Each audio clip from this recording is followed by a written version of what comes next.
Sacrifice করছেন, তা করুন, বেশ করছেন।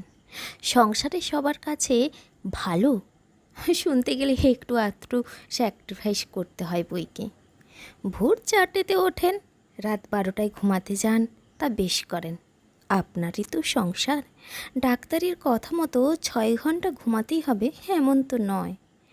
ব্রেকফাস্ট খেতে খেতে বেলা গড়িয়ে দুপুর হয়ে যায়, তা যাক, আপনার তো দীর্ঘদিনের অভ্যেস, খেতে মরে গেছে তাই না? সে ঠিক আছে, আপনারই তো সংসার। সবাই কত আপন আপনার, তাদের জন্যই তো করছেন। অথবা নিজে ছেঁড়া জুতো আর পুরনো জামা পরিয়ে অফিস যান, টিফিনের টাকা বাঁচিয়ে রাখেন ছেলেমেয়ের জন্য, তা বেশ করেন। টিফিন না খেয়ে তো আপনার আর এখন খিদেই পায় না, তাই না? পুরুষ অথবা নারী বলে নয়, মানুষ হিসাবে ক্রমাগত স্যাক্রিফাইস করে চলা আপনি ভুলেই গেছেন ভালোভাবে বাঁচতে। একটা টাইমে আপনার ঠিক সকাল 9টায় খেতে পেত। খেয়ে নিয়ে আপনার কাজ আপনি করতে পারতেন, কিন্তু তাতে রোগ ভোগ একটু কম হতো, এইটুকুই। একজোড়া সস্তার জুতোর দাম বড়জোর 6 থেকে 700 টাকা। দিনের পর দিন ছেঁড়া জুতোর জন্য হীনমন্যতায় ভুগছেন। ওই সামান্য কটা টাকায় আপনার সংসারের হাল ফিরবে না, কিন্তু অফিসে ঢোকার সময় আপনার হীনমন্যতাটুকু কাটবে। আচ্ছা, আপনি যে স্যাক্রিফাইস করছেন আপনার সংসারের সবাই জানে?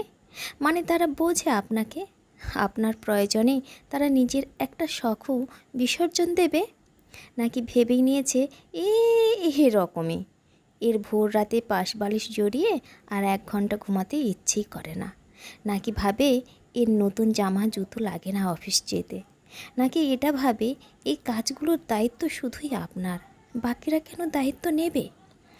দস্যু রত্নাকরের পাপের ভাগ নাকি তার পরিবারের কেউ নিতে চায়নি, অথচ সে চুরি করতই পরিবারের সকলের অন্যের যোগানের জন্য।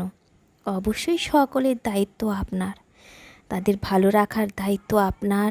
সংসারে কেউ একটু বেশি করবে, কেউ কম, তাই বলে নিজের সবটুকু অবলীলায় বিলিয়ে দিলেন। অথচ যাদের বিলিয়ে দিচ্ছেন তারা এটাকে তাদের প্রাপ্য হিসাবে ধরে নিচ্ছে। এমন যেন না হয়